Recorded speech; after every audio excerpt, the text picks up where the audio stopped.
శ్రీ గణేశాయ నమః. శారదా గురుభ్యో నమః. ఈటీవీ లైఫ్ ఆధ్యాత్మిక ఛానల్ ప్రేక్షకులకు శుభోదయం. శ్రీరస్తు కార్యక్రమానికి శుభస్వాగతం. కార్యక్రమంలో భాగంగా శుభతిథి అంశంలో నేటి పంచాంగ వివరాలు చూద్దాం. ఆంగ్ల తేదీ 28వ తేదీ 11వ నెల 2024 సంవత్సరం గురువారం. స్వస్తి శ్రీ చాంద్రమాన శ్రీ క్రోధినామ సంవత్సరం, దక్షిణాయనం, శరదృతువు, కార్తీక మాసం, కృష్ణపక్షం, త్రయోదశి తిథి ఈనాడు పూర్తిగా ఉన్నది. చిత్తా నక్షత్రం ఉదయం 7:50 వరకు, తదుపరి స్వాతి నక్షత్రం. సౌభాగ్య యోగం సాయంత్రం 4:56 వరకు, తదుపరి శోభన యోగం. గరజీకరణం సాయంత్రం 6:45 వరకు, తదుపరి వాణిజ్యకరణం. నేటి వర్జ్యం మధ్యాహ్నం 2 గంటల నుండి 3:46 వరకు. దుర్ముహూర్తం ఉదయం 10:08 నుండి 10:53 వరకు. తిరిగి దుర్ముహూర్తం మధ్యాహ్నం 2:38 నుండి 3:23 వరకు. అమృత ఘడియలు రాత్రి 12:36 నుండి 2:22 వరకు. నేటి రాహుకాలం మధ్యాహ్నం 1:30 నుండి 3 గంటల వరకు. యమగండం ఉదయం 6 గంటల నుండి 7:30 గంటల వరకు. నేటి తిథివార నక్షత్రాలను అనుసరించి చేయదగినటువంటి దేవత ఉపాసన చూచినట్లయితే ఈనాడు ప్రదోష వ్రతం, కృష్ణపక్షంలో వచ్చినటువంటి త్రయోదశి కాబట్టి దీన్ని మహాప్రదోషం అని కూడా అన్నారు. అట్లాగే గురువారం నాడు వచ్చినటువంటి త్రయోదశి కనుక గురు ప్రదోషం అని కూడా శాస్త్రంలో చెప్పబడుతుంది. ఈ ప్రదోష వ్రతం నాడు ప్రత్కృష్టమైనటువంటి దోషాలన్నీ కూడా ఈ వ్రతాన్ని ఆచరించడం వల్ల తొలగిపోతాయి. ఎటువంటి దోషాలు అన్నారు? మనం ఏదైనా ఇబ్బంది పడేటప్పుడు మన జాతకాన్ని చూచినట్లయితే లేదా ప్రశ్నలో చూచినట్లయితే ఆ ఇబ్బందికి కారణం ఏమిటి అనేది విఘ్నులైనటువంటి వారు, పెద్దలు, పండితులు, జ్యోతిష్కులు చెప్పగలుగుతారు. కానీ కొన్ని సందర్భాల్లో జాతకం బాగున్నప్పటికీ కూడా, గోచారం అంటే గ్రహస్థితి అంతా కూడా బాగున్నప్పటికీ కూడా తెలియనటువంటి రీతిలో ఇబ్బందులు అనుభవిస్తూ ఉంటారు. ఇవేమిటి అన్నారు? ఆ దోషాలకు మూలం తెలియదు. అటువంటి ఆ మూలం కారణం తెలియనటువంటి దోషాలతో ఉన్నటువంటి వాళ్ళు ఈ ప్రదోష వ్రతం నాడు సాయంకాలం వేళ శివారాధన చేస్తూ శివ పరివారంలో చాలా విశేషమైనటువంటి వేదపాదుడు, తీక్ష్ణ శృంగుడైనటువంటి నందీశ్వరుడికి కూడా అర్చన, అభిషేకం. ఎటువంటి ద్రవ్యంతో అభిషేకం అంటే నువ్వుల నూనెతో కనుక అభిషేకం చేసినట్లయితే ఆ అభిషేకాన్ని తిలకిస్తే చాలు. అట్లాగే మొత్తం అభిషేకం అంతా పూర్తయిన తర్వాత ఈశ్వరుడికి హారతినిస్తూ ఆ హారతిని నందీశ్వరుడికి చూపిస్తారు. ఆ హారతిని కనుక దర్శించినట్లయితే ఆ మూలం తెలియనటువంటి దోషాలన్నీ కూడా హరింపబడతాయి, సమస్త దోషాలన్నీ కూడా తొలగిపోతాయని శాస్త్రవచనం. అందులో ఇవాళ గురు ప్రదోషం కనుక దక్షిణామూర్తి యొక్క స్తోత్రపారాయణ చేసినట్లయితే సాక్షాత్తు పరమేశ్వరుడి యొక్క గురుస్వరూపమే దక్షిణామూర్తి. విశ్వం దర్పణ దృశ్యమాన నగరిం తుల్యం నిజాంతర్గతం పశ్యన్నాత్మని మాయయా బహిరివో అని మనకి దక్షిణామూర్తి స్తోత్రంలో చెప్పబడుతుంది. అటువంటి ఆ దక్షిణామూర్తి స్తోత్రపారాయణ, దక్షిణామూర్తి దర్శనం కనుక ఈనాడు చేసినట్లయితే సమస్త శుభాలను, జ్ఞానాన్ని కూడా పొందడం జరుగుతుంది. చాలామంది దక్షిణామూర్తి అంటే పరమేశ్వరుడి యొక్క ఏకీకృతమైనటువంటి స్వరూపం అనుకుంటారు. కానీ అమ్మవారి యొక్క స్వరూపం కూడా దక్షిణామూర్తిలో ఉంటుంది. ఎక్కడా అన్నారు? శంకర భగవత్పాదులు వారు ఒక స్తోత్రాన్ని చేస్తూ దక్షిణామూర్తి ఎడం వైపు ఉన్నటువంటి ఆ చెవికి మణికుండలం ఉంటుందిట, అంటే అదే అమ్మవారి స్వరూపంగా చెప్పారు. కుడివైపు చెవికి సర్పము కర్ణాభరణంగా ఉంటుంది, అంటే అక్కడ అర్ధనారీశ్వర తత్వం కూడా ఆ దక్షిణామూర్తి స్వరూపంగా ప్రకటీకృతం అవుతుందని శంకర భగవత్పాదులు వారు చెప్పడం జరిగింది. అటువంటి ఆ భవానీ భవుల యొక్క దివ్యకృప, దక్షిణామూర్తి యొక్క దివ్యానుగ్రహం, నందీశ్వరుడి యొక్క అనుగ్రహం అందరికీ ఉండి సమస్త పాపాలు, కర్మలు నశించాలని ఆ పరమేశ్వరుడి యొక్క శ్రీచరణాలను సాంజల్యబద్ధంగా ప్రార్థిస్తూ స్వస్తి.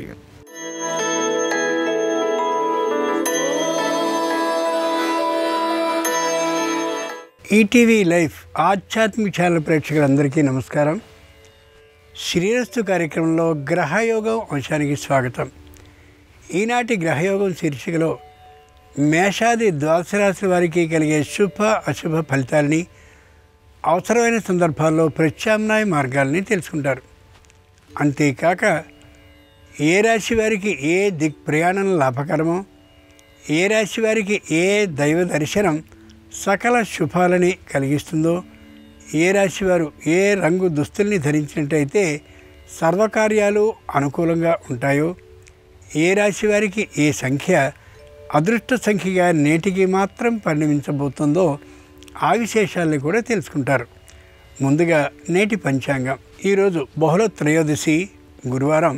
నక్షత్రం చిత్త ఉదయం 7:50 వరకు, తదుపరి స్వాతి.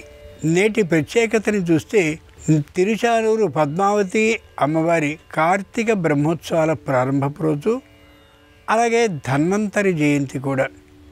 సాక్షాత్ శ్రీ మహావిష్ణువే ధన్వంతరి రూపంగా అవతరించాడు. అంచేతనే ఇటు ప్రతి అనారోగ్య విషయానికి ఆధ్యాత్మికమయమైన అటు వైద్యపరమైన రెంటి సమన్వయంతోనూ ఆయన ధన్వంతరి గ్రంథాన్ని మన లోకానికి అనుగ్రహించారు. ఇప్పటికీ అదే విధానంలో వైద్య విధానం కొనసాగుతూ ఉండడం వల్ల అనారోగ్య భావన లేకుండా ఉండగలుగుతున్నారు ఎందరో. ఇక నేటి గ్రహస్థితిని పరిశీలించి చూస్తే వృషభంలో గురుడు వక్రీకరించున్నాడు, కర్కాటకంలో కుజుడున్నాడు, కన్యలో కేతు ఉన్నాడు, వృశ్చికంలో రవి బుధులు ఉంటే, ధనుస్సులో శుక్రుడు ఉంటే, కుంభంలో శని ఉంటే, మీనంలో రాహు కనిపిస్తున్నాడు. ఈ గ్రహస్థితికి అనుగుణంగా ద్వాదశ రాశుల వారి ఫలితాలని క్రమంగా పరిశీలించి చూద్దాం. ముందుగా మేషరాశి.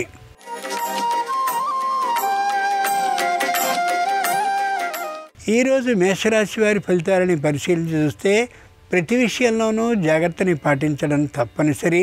ముఖ్యంగా నేత్రానికి సంబంధించినటువంటి అనారోగ్యం కానీ ఉండి ఉండొచ్చు కాబట్టి నేత్ర పరీక్షలు చేయించుకోవడం శ్రేయస్కరం. సంతానంతో తాత్కాలికమైనటువంటి విరోధం లభించే అవకాశం ఉంది కాబట్టి ఆచితూచి మాట్లాడడం, ఎక్కువ మాట్లాడకపోవడం అవసరం. తాము ఉద్యోగం నుండి పదవి విశ్రాంతిని పొందినప్పటికీ కూడా మళ్ళీ అదే పదవిని చేపట్టి ఆర్థికమైనటువంటి లాభాన్ని పొందాలి అని అనుకోవడం కలిగే అవకాశం ఉంది. వ్యాపారంలో అనుకూలతతో పాటు ఆర్థికంగా కూడా అనుకూలత, దీంతో పాటుగా ఏ విధమైన అనారోగ్యం లేకుండా ఉండే కారణంగా కుటుంబం అంతా సుఖశాంతులతో ఉండగలుగుతుంది. ధన్వంతరి జయంతి సందర్భంగా మేషరాశి వారు ధన్వంతరిని నువ్వులతో అర్చన కానీ చేసినట్లయితే సంపూర్ణ ఆరోగ్య లాభం అవుతుంది. ఈశాన్య దిక్ ప్రయాణం అనుకూలం. కలిసొచ్చే రంగు తెలుపు. అదృష్ట సంఖ్య 3.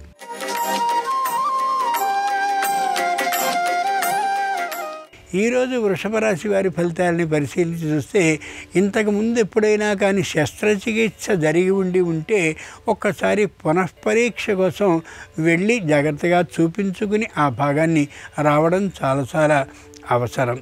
ఎక్కువ పని చేసేటటువంటి కారణంగాను, తమంత తామే పనిని లాగివేసుకునేటటువంటి కారణంగాను శారీరకమైనటువంటి అనారోగ్య స్థితి మరికొంత పెరిగే అవకాశం ఉంది. కాబట్టి ఎంత చేయగలమో గమనించుకుని తప్పనిసరి పరిస్థితుల్లో అంతమాత్రపు పనిని మాత్రమే చేయడం అత్యవసరం. ప్రతి విషయానికి తాత్కాలికమైనటువంటి కోపం అనేదాన్ని తెచ్చుకోకుండా ఉన్నట్లయితే ఆరోగ్యం మరింతగా బలపడుతుందనేది యథార్థం. ధన్వంతరి జయంతి సందర్భంగా వృషభ రాశి వారు ధన్వంతరిని మల్లెలతో అర్చించినట్లయితే శుభవార్త శ్రవణం అవుతుంది. ఉత్తర దిక్ ప్రయాణం అనుకూలం. కలిసొచ్చే రంగు నీలం. అదృష్ట సంఖ్య 1.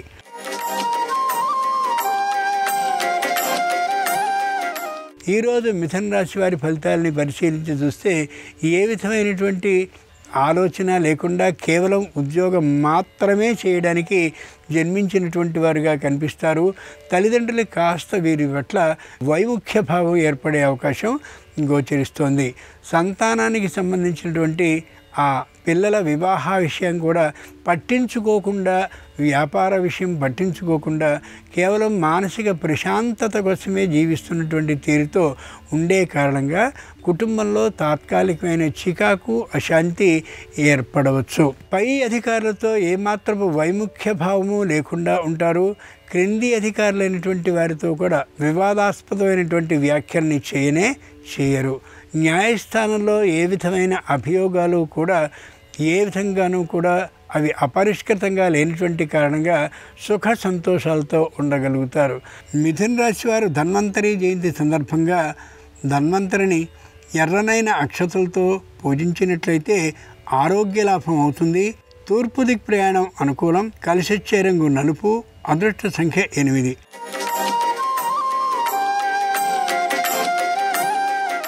ఈరోజు కర్కాటక రాశి వారి ఫలితాలని పరిశీలించి చూస్తే మానసికంగా నిరుత్సాహంగా ఉంటారు. శారీరకంగా కూడా తాత్కాలిక అనారోగ్యగ్రస్తులయ్యే అవకాశం గోచరిస్తోంది. ఎక్కువ ఆలోచించేటటువంటి తనం, ఎవరూ కలిసి రానటువంటి విధానం కారణంగా గట్టిగా ఉండేటటువంటి వీరికి కూడా తాత్కాలికమైనటువంటి అనారోగ్యం కలిగే అవకాశం గోచరిస్తోంది. వీరికి ధైర్యంగా ఉండేందుకని కుటుంబ సభ్యులు కానీ లేదా అతి ముఖ్యులు ఆత్మీయులైనటువంటి బంధువులు కానీ వచ్చి తగినంతటి ఓదార్పుని ధైర్యాన్ని ఇవ్వడం ఎంతైనా అవసరం. ధన్వంతరి జయంతి సందర్భంగా కర్కాటక రాశి వారు పసుపు అక్షతలతో ధన్వంతరిని పూజించినట్లయితే ఆర్థికమైనటువంటి లాభం సిద్ధిస్తుంది. ఉత్తర దిక్ ప్రయాణం అనుకూలం. కలిసొచ్చే రంగు తెలుపు. అదృష్ట సంఖ్య 3.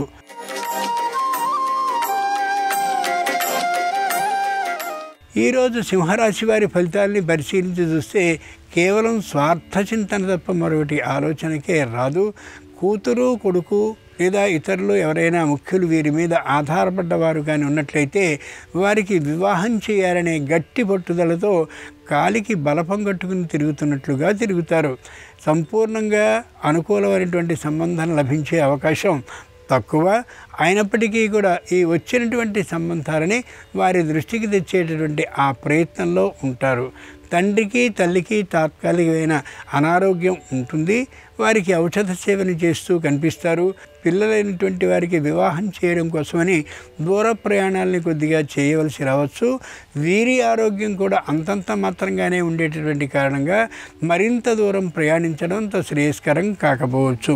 ధన్వంతరి జయంతి సందర్భంగా సింహరాశి వారు ధన్వంతరిని తమలపాకులతో అర్చించినట్లయితే ఉద్యోగ భద్రత సిద్ధిస్తుంది. ఆగ్నేయ దిక్ ప్రయాణం అనుకూలం. కలిసొచ్చే రంగు ఎరుపు. అదృష్ట సంఖ్య 4.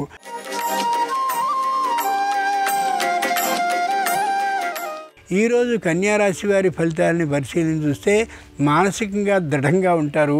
శారీరకంగా కూడా దృఢంగానే ఉంటారు. పైకి మాత్రం ఏమాత్రము దార్ఢ్యం అంటే దృఢత్వం లేని వారుగా కనిపిస్తారు. కానీ ఆలోచనలో మాత్రం మంచి నైపుణ్యం ఉంటుంది. ఆ కారణంగా ఏ విధమైనటువంటి ఇబ్బందులు వీరికి వచ్చే అవకాశాలు ఈ రోజుకి లేనే లేవు. శారీరకమైనటువంటి అనారోగ్యంతో పాటు హార్దికమైనటువంటి ఆరోగ్యం అంటే హృదయపరమైనటువంటి ఆరోగ్యం కూడా అనుకూలంగా ఉండేటటువంటి కారణంగా ఎటువంటి పరిస్థితి వచ్చినా సరే తట్టుకోగలిగినటువంటి శక్తి యుక్తి ఈ రాశి వారికి ఈ రోజున ఉండి తీరుతుంది. ధన్వంతరి జయంతి సందర్భంగా కన్యారాశి వారు ధన్వంతరిని తులసీ దళాలతో అర్చించినట్లయితే సకల సమస్యలు పరిష్కరింపబడ్డమే కాక హృదయపూర్వకమైనటువంటి అనారోగ్యాలు సంపూర్ణంగా తొలగుతాయి. ఉత్తర దిక్ ప్రయాణం అనుకూలం. కలిసొచ్చే రంగు పసుపచ్చన. అదృష్ట సంఖ్య 5.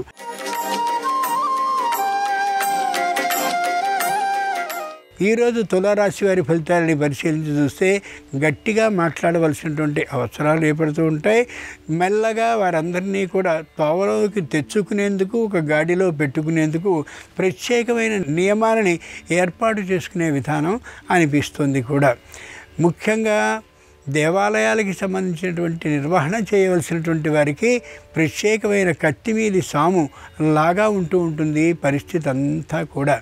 ఏ విధమైనటువంటి సంశయము లేకుండా ధర్మబద్ధమైనటువంటి విధానంగా కానీ నడిచినట్లయితే ఎవరి వల్లనూ ఏ విధమైన అసౌకర్యము రాదు. ఏ న్యాయస్థానంలోనూ కూడా అభియోగం వచ్చే అవకాశమే ఉండకపోవచ్చు. ధన్వంతరి జయంతి సందర్భంగా తులారాశి వారు ధన్వంతరిని సన్నజాజులతో అర్చించినట్లయితే కోపం పూర్తిగా అదుపులో ఉండి గృహ లాభం అయ్యే అవకాశం ఉంది. పశ్చిమ దిక్ ప్రయాణం అనుకూలం. కలిసొచ్చే రంగు నీలం. అదృష్ట సంఖ్య 7.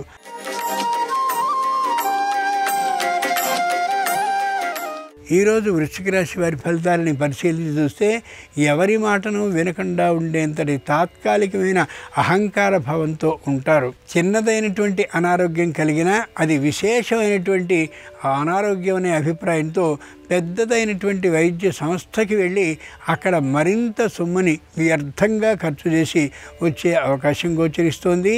వీలైనంత వరకు మధ్యమ వైద్యాన్ని చేయించుకోవడం ఎంతైనా అవసరం.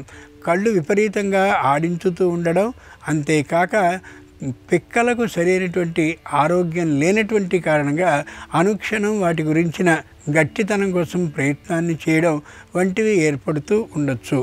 సంతానం తమ మాటని వినేటటువంటి తీరులో మాత్రమే ఉంటారు తప్ప వ్యతిరేకించే ఆలోచన ఉండదు.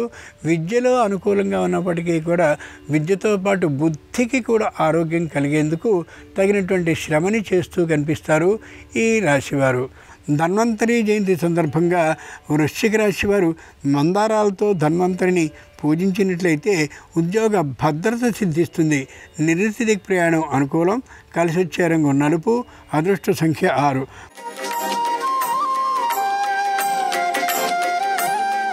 ఈరోజు ధనురాశి వారి ఫలితాలని పరిశీలించి చూస్తే అహంకార భావంతో ఉంటారు. అన్నీ తెలుసుననేటటువంటి లక్షణంతో ఉంటారు.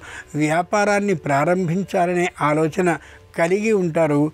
అయితే దాని గురించిన ఆలోచన ఏమాత్రమూ లేనటువంటి కారణంగా ఇప్పుడే ప్రారంభిస్తే నష్టపోయే అవకాశాలు మాత్రం చాలా చాలా ఎక్కువ. స్నేహితుల సంఖ్యని తగ్గించుకోవడం మంచిది. అంతేకాక ఎక్కువ సమయం వారి దగ్గరనే గడపడం కారణంగా కుటుంబంలో చిరాకు ఏర్పడే అవకాశం గోచరిస్తోంది. వాహనాల్లో ప్రయాణించేటటువంటి సందర్భంలో మరింత జాగ్రత్తగా ఉండడం ఈ రాశివారు ఎంతైనా అవసరం. ధన్వంతరి జయంతి సందర్భంగా ధనురాశి వారు చామంతులతో ధన్వంతరిని పూజించినట్లయితే పదవీ లాభం సిద్ధిస్తుంది. పశ్చిమ దిక్కు ప్రయాణం అనుకూలం. కలిసి వచ్చే రంగు నీలం. అదృష్ట సంఖ్య 7.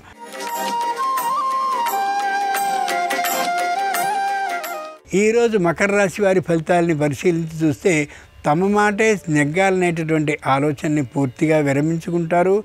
సంతానం ఒకప్పుడు తమని ప్రశ్నించేటటువంటి స్థాయిలో ఉన్నటువంటి వారు ఇప్పుడు పూర్తి అనుకూల భావాన్ని కలిగి ఉండి చెప్పినది చేస్తూ ఉండేటటువంటి కారణంగా ఉత్సాహంగా ఉండగలుగుతారు. వీటిలో అప్పు ఉన్నప్పటికీ కూడా అంతటి భయం ఏమాత్రం ఉండకపోవడం కలుగుతుంది. ఆ కారణంగా మరింత ఆనందంగా ఉండగలుగుతారు. అలాగే నృత్యము, చిత్రలేఖనము, నాట్యము, మరి ఏదైనా ప్రతిభ ఉన్నటువంటి రంగాల్లో ఉన్నవారికి చక్కనైనటువంటి వేదిక ప్రవేశాలు లభించే అవకాశం ఉంది. మంచి గుర్తింపు కూడా పొందే అవకాశం అనిపిస్తోంది. ధన్వంతరి జయంతి సందర్భంగా మకర రాశి వారు ధన్వంతరిని కనకాంబరాలతో అర్చించినట్లయితే ఉద్యోగ ప్రాప్తి అవుతుంది. ఈశాన్య దిక్ ప్రయాణం అనుకూలం. కలిసి వచ్చే రంగు ఎరుపు. అదృష్ట సంఖ్య 4.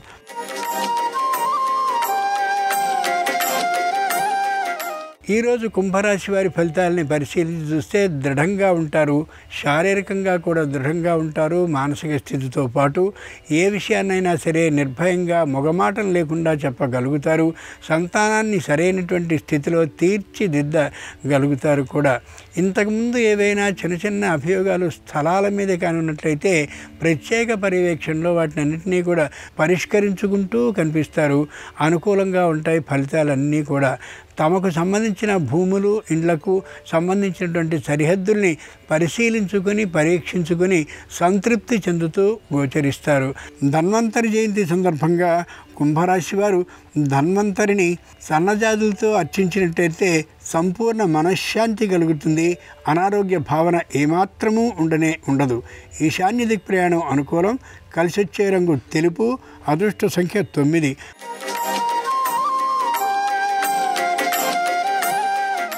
ఈరోజు మీనరాశి వారి ఫలితాలని పరిశీలించి చూస్తే ఆర్థికమైనటువంటి లాభం కలుగుతూ ఉంటుంది. కానీ ఒక చోట ఎక్కడో అభియోగాన్ని న్యాయస్థానంలో వేసినటువంటి కారణంగా దానికి హెచ్చు మొత్తంలో ఖర్చు అవుతూ గోచరించవచ్చు. అయినా ఫలితం మాత్రం అనుకూలంగా ఉంటుందనేటటువంటి నమ్మకం కారణంగా దాన్ని ఏమాత్రము ఉపహరించుకోవాల్సిందని పైనుండి ఒత్తిడి వచ్చినా బ్రతిమలాడినా ఉపసంహరించుకునే విధానమే వీరి నుండి కనిపించదు. తల్లిదండ్రుల్లో ఒకరికి తాత్కాలికమైనటువంటి అనారోగ్యం ఉండొచ్చు. అది ప్రాణభయం దాకా వెళ్ళే అవకాశం ఏమాత్రము ఉండదు. ఆరోగ్యం భంగమయ్యే అవకాశం గోచరిస్తోంది కాబట్టి ప్రయాణాల సంఖ్యని తగ్గించుకోగలగాలి. అభియోగంలో విజయం వచ్చి తీరుతుంది కాబట్టి ఆ ధైర్యంతో ఈ కార్యక్రమాన్ని చేస్తున్నారనే విశేషాన్ని మర్చిపోనే కూడదు. ధన్వంతరి జయంతి సందర్భంగా మీనరాశి వారు ధన్వంతరిని ముద్దమందారాలతో అర్చించినట్టయితే ధైర్య సాహసాలు ఏర్పడతాయి. ఆకస్మికమైనటువంటి శుభవార్తను వినే అదృష్టం సిద్ధిస్తుంది. తూర్పు దిక్ ప్రయాణం అనుకూలం. కలిసి వచ్చే రంగు తెలుపు. అదృష్ట సంఖ్య 2. ఇవి ఈనాడు ద్వాదశ రాశుల వారికి కలిగే శుభ అశుభ ఫలితాలు. ఈరోజు ధన్వంతరి జయంతి సందర్భంగా ధన్వంతరి అనుగ్రహం సర్వరాశుల వారికి సంపూర్ణంగా కలగాలని హృదయపూర్వకంగా ప్రార్థిస్తూ స్వస్తి.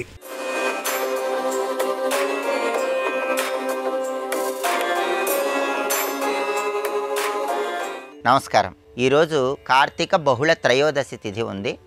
కార్తీక బహుళ త్రయోదశి సందర్భంగా ఎలాంటి పరిహారాలు పాటిస్తే నవగ్రహ దోషాలను తొలగింపజేసుకోవచ్చు, అపమృత్యు దోషాలను తొలగింపజేసుకొని దీర్ఘాయుర్దాయాన్ని సిద్ధింపజేసుకోవచ్చు, నేటి పరిహారాలు పరిష్కారాలు అనే అంశంలో పరిశీలిద్దాం. కార్తీక మాసంలో బహుళపక్షంలో వచ్చే త్రయోదశి తిథి నాడు యమదీపాన్ని గృహంలో వెలిగిస్తే ఉత్తమ ఫలితాలు కలుగుతాయి. యమదీపం ఎలా వెలిగించాలంటే గృహంలో దక్షిణ దిక్కులో ఒక మట్టి ప్రమిద ఉంచి దానిలో నువ్వుల నూనె పోసి 9 ఒత్తులు కలిపి ఒక ఒత్తిగా చేసి దీపాన్ని వెలిగించాలి. దీన్ని యమదీపం అంటారు. ఈ యమదీపాన్ని వెలిగించి యం యమాయ నమః అని 21 సార్లు మనసులో ఆ దీపం దగ్గర స్మరించుకున్నట్లయితే అపమృత్యు దోషాలన్నీ తొలగింపజేసుకోవచ్చు. అలాగే కుటుంబంలో ప్రతి ఒక్కరూ కూడా కనీసం 4 దీపాలు వెలిగించి ఆ దీపాలు ఎవరికైనా దానం ఇవ్వాలి. దీన్ని యమదీప దానం అంటారు. దీనివల్ల కూడా కుటుంబంలో సభ్యులకి ప్రయాణాలు సురక్షితమవుతాయి, అపమృత్యు దోషాలు తొలగింపజేసుకోవచ్చు. అదేవిధంగా కార్తీక బహుళ త్రయోదశి తిథి నాడు నవగ్రహాలను పూజించటం ద్వారా, నవగ్రహాలకు ప్రదక్షిణలు చేయటం ద్వారా నవగ్రహాలను సంపూర్ణంగా ప్రసన్నం చేసుకోవచ్చని తిథితత్వము ధర్మసింధు అనే ప్రామాణిక గ్రంథాల్లో చెప్పారు. కాబట్టి నవగ్రహాలను సంపూర్ణంగా ప్రసన్నం చేసుకోవటానికి ఈరోజు నవగ్రహాల దగ్గరకు వెళ్ళి ప్రదక్షిణలు చేయాలి. జాతకంలో ఎవరికైనా రవిగ్రహ దోషాలు ఉన్నట్లయితే రవిగ్రహ దోషాలు తొలగింపజేసుకోవటానికి 15 ప్రదక్షిణలు నవగ్రహాల చుట్టూ చేయాలి. అలాగే చంద్రగ్రహ దోషాలు ఉన్నట్లయితే చంద్రగ్రహ దోషాలు పోగొట్టుకోవటానికి 19 ప్రదక్షిణలు నవగ్రహాలకు చేయాలి. కుజగ్రహ దోషాలు ఉన్నట్లయితే కుజగ్రహ దోషాలు పోగొట్టుకోవటానికి 16 ప్రదక్షిణలు చేయాలి. అలాగే బుధగ్రహ దోషాలు జాతకంలో ఉన్నట్లయితే బుధగ్రహ దోషాలు తొలగింపజేసుకోవటానికి 26 ప్రదక్షిణలు నవగ్రహాల చుట్టూ చేయాలి. గురుగ్రహ దోషాలు ఉన్నట్లయితే నవగ్రహాల చుట్టూ 25 ప్రదక్షిణలు చేయాలి. శుక్రగ్రహ దోషాలు ఉన్నట్లయితే నవగ్రహాలకు 29 ప్రదక్షిణలు చేయాలి. శనిగ్రహ దోషాలు ఉన్నట్లయితే నవగ్రహాలకు 28 ప్రదక్షిణలు చేయాలి. అలాగే రాహుగ్రహ దోషాలు ఉన్నట్లయితే నవగ్రహాలకు 27 ప్రదక్షిణలు చేయాలి. కేతుగ్రహ దోషాలు ఉన్నట్లయితే నవగ్రహాలకు 16 ప్రదక్షిణలు చేయాలి. అంటే ఒక్కొక్క గ్రహానికి కూడా ఆ గ్రహానికి సంబంధించినటువంటి మహాదశ జాతకంలో ఎన్ని సంవత్సరాలు ఉంటుందో అన్ని ప్రదక్షిణలు, దానితో పాటుగా 9 ప్రదక్షిణలు కలుపుకొని నవగ్రహాలకు ప్రదక్షిణలు చేసినట్లయితే నవగ్రహాల సంపూర్ణమైన అనుగ్రహానికి ప్రతి ఒక్కరూ సులభంగా పాత్రలు కావచ్చు. అలాగే కార్తీక బహుళ త్రయోదశి నుంచి వరుసగా 3 రోజుల పాటు గోత్రిరాత్ర వ్రతం అనే పేరుతో ఒక వ్రతం ఆచరిస్తారు. ఈ సందర్భంగా ఈ రోజు నుంచి వరుసగా 3 రోజులు సకల దేవతా స్వరూపమైన గోమాతకు ఆహారం తినిపించటం, గోవుకు ప్రదక్షిణలు చేయటం, అలా వీలు కాని పక్షంలో మీ గృహంలో పూజా మందిరంలో గోవు బొమ్మను ఏర్పాటు చేసుకుని ఆ గోవు బొమ్మ దగ్గర దీపారాధన చేసి ఆ గోవు బొమ్మకి పుష్పాలతో పూజ చేస్తూ ఓం సురభ్యై నమః అనే మంత్రాన్ని స్మరించుకోవటం ద్వారా సకల దేవతా స్వరూపమైన గోమాత అనుగ్రహానికి సులభంగా పాత్రలు కావచ్చు. ఇలా కార్తీక బహుళ త్రయోదశి సందర్భంగా యమదీపం వెలిగించటం, యమదీప దానం చేయటం, నవగ్రహాలకు ప్రదక్షిణలు చేయటం, గోత్రిరాత్ర వ్రతం సందర్భంగా వరుసగా 3 రోజుల పాటు రాత్రిపూట గోవును పూజించటం, గోవుకు ప్రదక్షిణలు చేయటం ద్వారా అన్ని రకాలైన సమస్యలు తొలగింపజేసుకొని సకల శుభాలను సిద్ధింపజేసుకోవచ్చు. రేపు కార్తీక మాసంలో వచ్చే మాస శివరాత్రి. ఈ సందర్భంగా శివానుగ్రహాన్ని సంపూర్ణంగా సిద్ధింపజేసుకోవటానికి ఎలాంటి ప్రత్యేకమైన పరిహారాలు పాటించాలో రేపటి పరిహారాలు పరిష్కారాలు అనే అంశంలో పరిశీలిద్దాం. నమస్కారం. ఈ కార్యక్రమాన్ని తిరిగి చూడాలనుకుంటే www.youtube.com/ETV Life Spiritual లో చూడవచ్చు.